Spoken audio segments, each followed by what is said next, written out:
Hello, and welcome to episode 3 of the It's a Good Day Knitting podcast.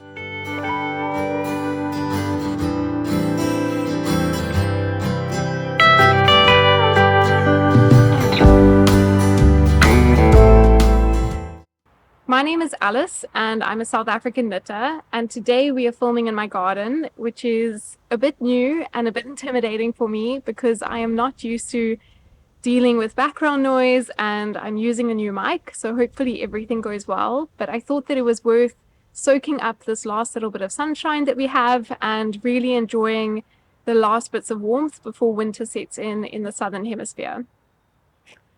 So I've realized with the past few episodes that making these videos has made me so much more respectful of YouTube creators online.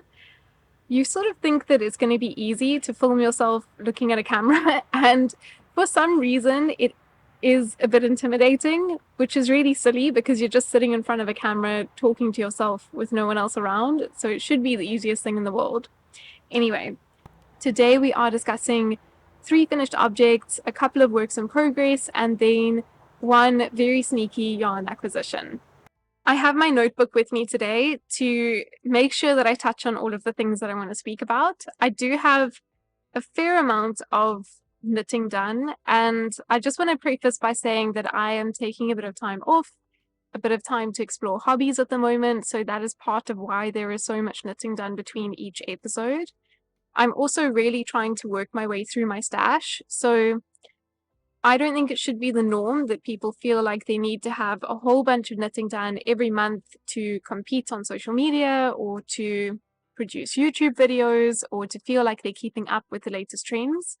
I think that it's very easy to apply a fast fashion mindset to knitting, to want to buy loads of yarn, to feel like you have to create the latest item. And I definitely fall victim to that at times, but there's also a lot of value in realizing that this is, by its very nature, a slow craft, and it should sort of steer us away from fast fashion, that you know the value of clothing, you know how much work you put into each item, and it's also okay to work slowly through things. I have been working quickly through things at the moment, but there have been times in my life where I take 2 months to finish a top or a jersey or a something, and that's also completely okay. It's just not the season that I'm in right now. So with that said, my first finished object is my twist loop top by Other Loops. This is a very well-loved pattern that you've probably seen on Instagram or seen online, or you might have even had it in your queue on Ravelry. And it's for very good reason. It is a lovely design. It is really beautiful.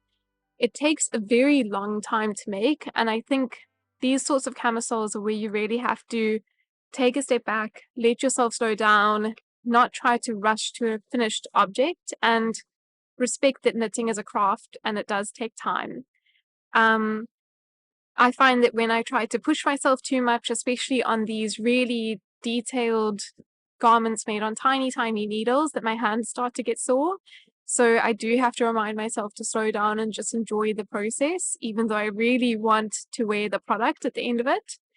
This is knit on 2.25 millimeter needles. I am a very loose knitter, so I always have to size down in needles. And then the edging here is done on 2 millimeter needles, which I'm actually going to get out. These are so tiny. They look like little toothpicks. I'm pretty sure that these are even smaller than toothpicks. I should probably look up the diameter of toothpicks. But I was actually quite nervous the whole time I was knitting with these that they would snap at some point. And even storing them in my needle case, which I'm going to show just now, I keep getting worried these are just going to break in half. I bought the wooden ones because I was getting on a flight and I wanted to make sure that my needles wouldn't be confiscated. And I also know that I knit slightly tighter on wooden needles, and I really wanted this edging to look very polished, finished, very tight, beautiful, all of that stuff. So in terms of my gauge for this piece, my gauge was 33, 32, 33 stitches in 10 centimeters, which is basically on gauge. I do have a feeling that I sort of veered more towards 32 stitches in 10 centimeters because I do think that this could have been slightly tighter. I easily could have gone a size down for this piece, I'm pretty sure I knit a size small. That's sort of usually what I go towards. But there is quite a bit of space where I could do with it having a little bit more negative ease. And I also think that when I measure my gauge, certain sections it reads as 32, certain sections it reads as 33. But what gives away to me that my gauge was probably a bit loose is that the armholes here were really low when I finished this. When I blocked this and laid it out to dry and then put it on, I saw that the top of my bra was poking out at the bottom of the armholes here. I tend to wear sleeveless or strapless bras with this sort of garment, and the top of that strapless bra was poking out at the top here. And I just found that that looked very sort of messy. I didn't really like the look of it that much. So I decided to go back in with some of the leftovers of the merino, and I threaded it through the I-cord all around here and then tied it tight at the bottom and dropped the knot into the I-cord. And then I just tried to match that on both sides of this top. The reason I did that with I-cord and not with elastic is because I just found these I-cords a little bit looser and probably more prone to showing the elastic through the I-cord. And I only have black or white elastic, so I really didn't want that elastic to show through. I also don't think there's any need for these armholes to be super stretchy. You need the neckline to be stretchy, you need the body to be stretchy, but not really the armholes. So you can play around with a crochet cord or, yeah, whatever you really want to do there. But this has worked quite nicely for me so far. Then in terms of modifications that I made, I didn't do the provisional cast on at the top here. I cast this on holiday and I didn't have all of my cables with me, and I don't really have an issue with having a slight ridge at the top of the shoulders. So I just did a normal cast on and I honestly can't see any difference. I think that the wrong side of this piece would probably look a lot neater, but there's just a tiny ridge along the top of the armhole there. Then the second modification that I made is that I did the neckline in stockinette. So this was completely by mistake. You're meant to knit in rib and then do a purl bump and then knit some more in rib and tack it down. And I just skipped that part of the instructions. I assumed that it was stockinette. I knitted in stockinette. And the thing that tipped me off was that this just looked slightly flared when I was finished with the neckline, which wasn't what I'd seen in the pictures of this. So I thought that it was a bit odd. I went back to the instructions and saw that it said to rib this section. So ribbing really would have cinched it in. Ribbing for the same amount of stitches doesn't have the same width as stockinette does. And if I was intending to do a stockinette neckline, I probably would have picked up fewer stitches. I easily could have gone back and done that, but I also just really wanted this piece to be finished. So I decided to cast off and I've just put some elastic into the top here. So in terms of my overall review of this piece, I adore it. I'm definitely going to make one again, but I need a break from it for a while. So at least a year or so until I cast on my next one. What I will do on my next one is use a cable needle for these cables.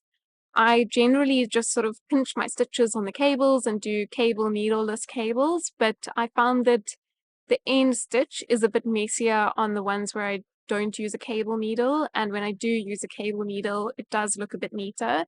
So that is not something I'm going to continue doing with cables on this sort of fabric. So far I've worn this on 2 very warm days, and I can say that the yarn is quite nice in warm weather. It hasn't had any of that itch factor that I've struggled with on other pieces, and I'm really happy with the recommendation.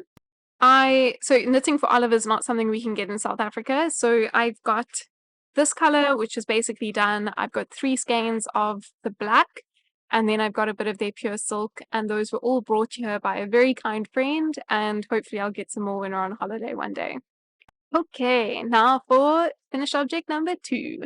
This is this way around. This is my Mey Camisole by Nabita Jarrett, and she is from Creadea Studios. Yeah, this is my second object, or my second Mey Camisole, second iteration of this pattern.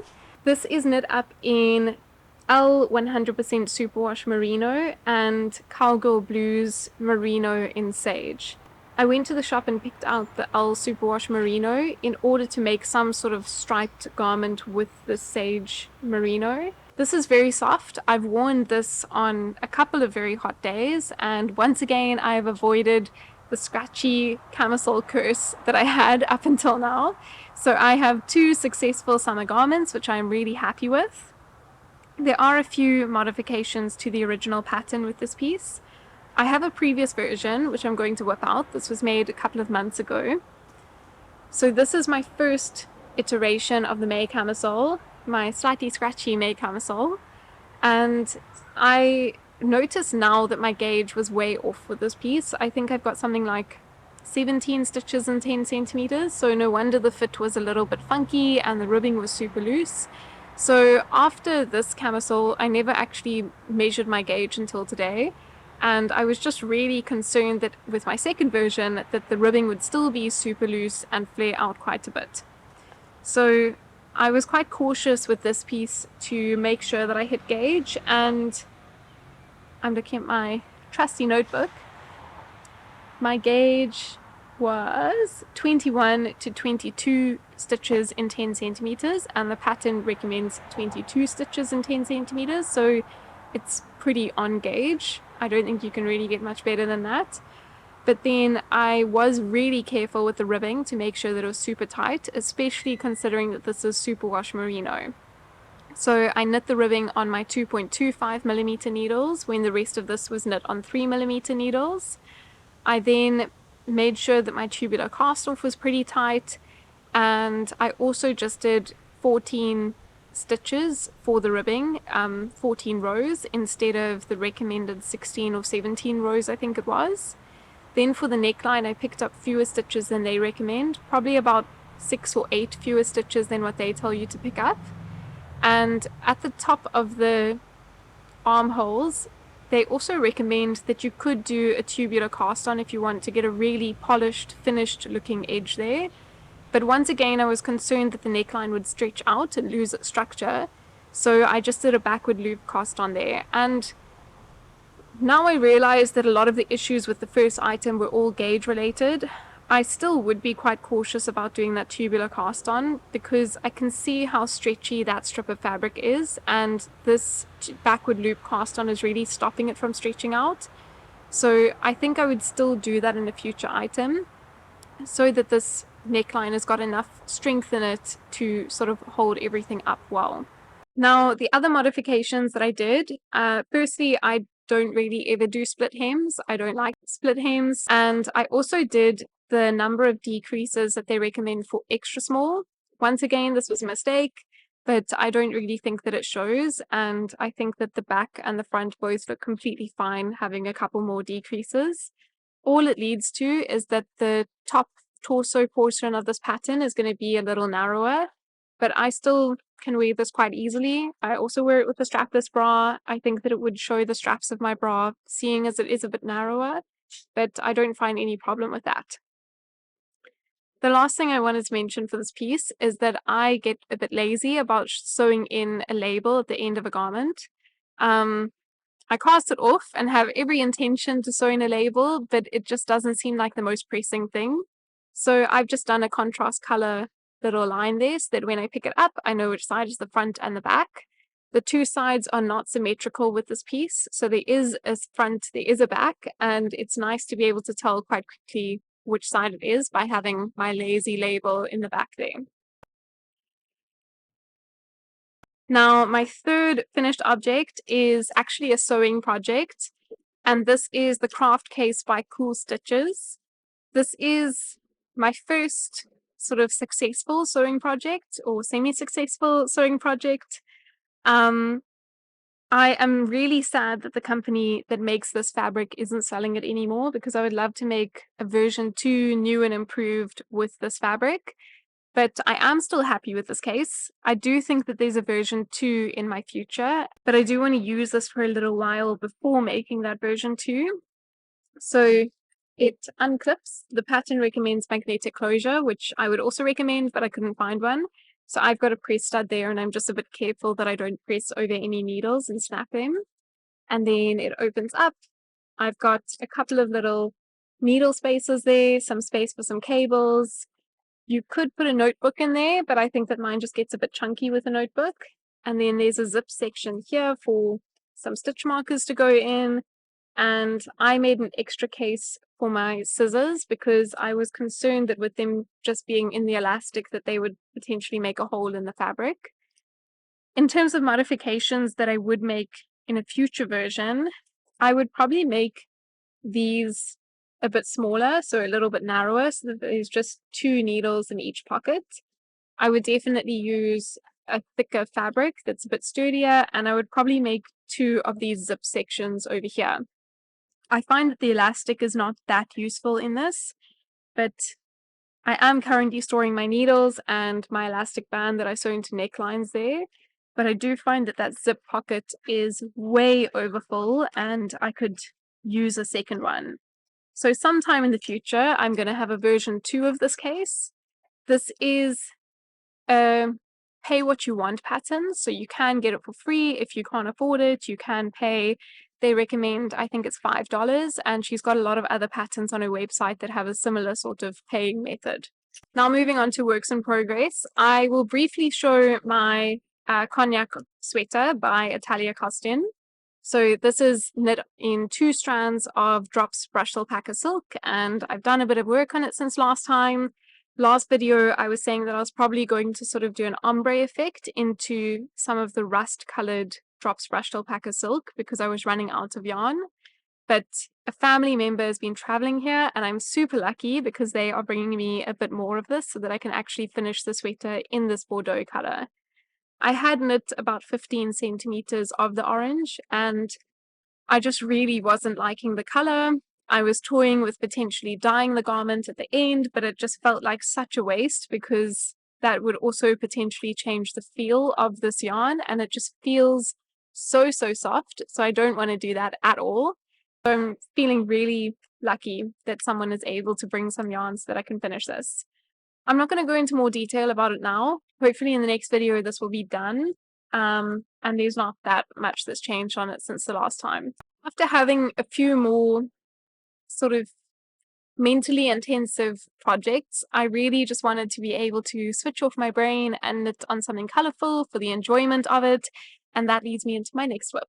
This is my funky pink scarf, which is just basically a scrappy project. I did a simple cast on. I attempted to make a non-rolling stockinette, but it's landed up being quite chunky. I was following a tutorial from Instagram, like an Instagram short somewhere, about how to do non-rolling stockinette. And maybe once this is blocked, it won't roll, but I'm actually not against this section like rolling and just looking a little bit more fun and funky. So I'm probably going to unpick this once I'm done with the whole scarf and then just do a simple cast off so that this can roll and it doesn't look so chunky. I have got all of my pink yarns here. I've got African Expressions Merino, I've got some of that Elle Superwash left over, I've got a whole bunch of mohairs. This is some handspun yarn. It's just a mix of everything. I'm a big yarn hoarder. If I've got anything more than 50 centimeters of yarn left at the end of a project, it goes in a box, it gets kept. I convince myself I'll have a use for it and I can't throw it in the bin. So this is where all of those yarns are going. So far, this has been really fun. I basically just sit with my big, very messy basket of yarns next to me where all of my yarns are falling out of it. But I grab the next yarn and the next yarn, I just add it in and knit until I feel like stopping knitting that color, and then I change to the next one. So this has been really fun to work on. My plan is to make it extremely long, like 2 meters long, and just keep wrapping it around my neck once it's done. Yeah, and it's just a simple, easy, mindful, but also mindless project. And then my last work in progress is my Hipster Hat by Petite Knit. I am not convinced this is going to fit me at all. It just looks very tight. I did swatch it and then I did some maths to figure out how many stitches I should cast on. I'm knitting this in African Expressions Harmony in blue and beige, and this is a worsted weight yarn. It is 100% superwash, and it's a much larger yarn than what she recommends. I think she has a fingering weight or a DK in her sample. So my gauge is quite different. I've got about 19 stitches in 10 centimeters, and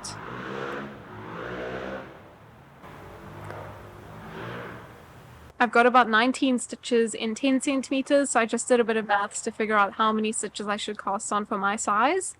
I think that it's mainly just the ribbing that's really pulling it in at the moment, so I'll keep going.